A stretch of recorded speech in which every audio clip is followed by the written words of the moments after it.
Chicos, buenos días. Vamos a iniciar nuestra clase de geometría que corresponde a la fecha del miércoles 8 de abril. Vamos a empezar a trabajar con segmentos.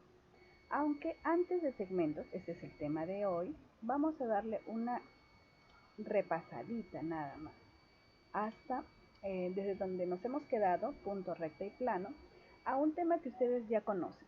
Ya ustedes están en sexto, este tema ya lo hemos revisado antes, pero ya que están las diapositivas hechas, vamos a repasar.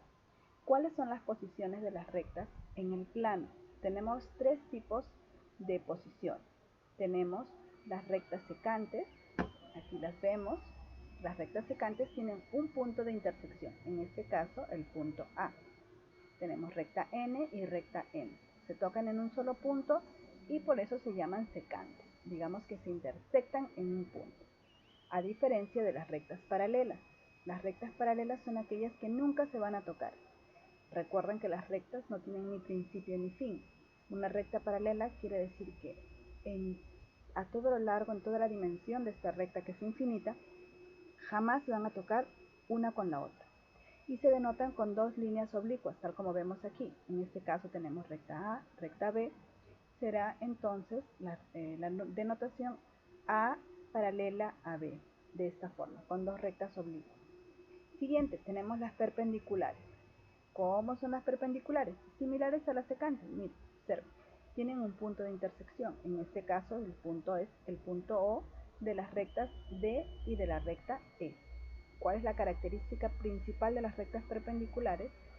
Que forman un ángulo de 90 grados. ¿Cómo se llama el ángulo de 90 grados? Recto. Muy bien. Entonces, las perpendiculares tienen la característica de que se intersectan formando un ángulo recto. ¿Cómo se denotan las rectas perpendiculares? Tenemos recta D, recta E, perpendiculares, se denota con un símbolo como una T invertida. Bueno, aquí no encontré en la máquina el símbolo de la T invertida, pero ustedes ya lo conocen, ¿verdad? Listo, vamos al siguiente tema, que solamente es repaso. Otros conceptos de geometría. Vamos a recordar la diferencia que tenemos entre una semirrecta y un rayo. Entonces vamos a observar aquí. Tenemos la semirrecta. Se forma cuando una recta es dividida en dos secciones por un punto. No es un punto que la divide en dos partes iguales, porque recuerden que la recta, al ser ilimitada, no podemos medirla. Entonces, simplemente este punto, que en este caso le vamos a denominar punto O, corta esa recta en dos secciones, ¿verdad? ¿Cuál es la diferencia entre la semirrecta y el rayo que nosotros ya conocemos? Dice, este punto solo es un límite o frontera de la semirrecta, pero no pertenece a ninguna de las semirrectas que se han formado. Es decir, en la semirrecta OA, digamos que la semirrecta va a iniciar al ladito del punto O, y en la semirrecta OB de la misma manera, porque el punto O no forma parte del conjunto de puntos que forman esa semirrecta. Vamos a ver cuál es la diferencia con el rayo. El rayo se forma al unir el punto O, que en este caso es el que divide, que es el punto frontera, se convierte ya no en frontera, sino en punto de origen del rayo. Y tenemos rayo OA y rayo OB. De esto ya hemos hablado bastante nosotros. Solamente tenemos la única diferencia que recordar aquí, es que el O y el punto O en la semirrecta es un punto frontera, y el punto O en el rayo se convierte en punto de origen, por lo tanto sí pertenece al rayo. Esto es solamente un repasito, un recuerdito. Vamos con nuestro tema de hoy, que son los segmentos. ¿Qué es el segmento? Es una parte de la recta. Cogemos una partecita de toda esa recta y está limitada, a diferencia de la recta que se extiende hasta el infinito y más allá. Esta está limitada por dos puntos, los cuales se van a convertir, aquí los tenemos, en los extremos del segmento. Vamos a ponerle a un extremo A y al otro extremo le vamos a denominar B. Entonces este será el segmento AB. Se denota AB o BA, siempre con mayúsculas. También le pueden colocar la rayita aquí encima, que es el signo del segmento. Ahora, dado que este segmento es limitado, es una porción limitada de recta, quiere decir que es plausible de ser medida. ¿Cómo vamos a medir un segmento? La medida de un segmento está denotada por la longitud que tiene este segmento. Entonces, ya que la podemos medir, la podemos expresar bien en centímetros o bien en metros. Entonces yo puedo decir, por ejemplo, de este segmento AB, que su medida es 7 centímetros. Para anotarlo, para denotarlo, ¿cómo lo escribo? Con la letra M. La letra M va a simbolizar la medida. Entonces yo puedo poner que la medida de AB es 7 centímetros o simplemente también puedo decir AB igual 7 centímetros. ¿Y de qué estoy hablando? Estoy hablando de su longitud, es decir, de su medida. Esto es algo que también ustedes ya conocen, pero sin embargo siempre es bueno recordarlo. Continuamos.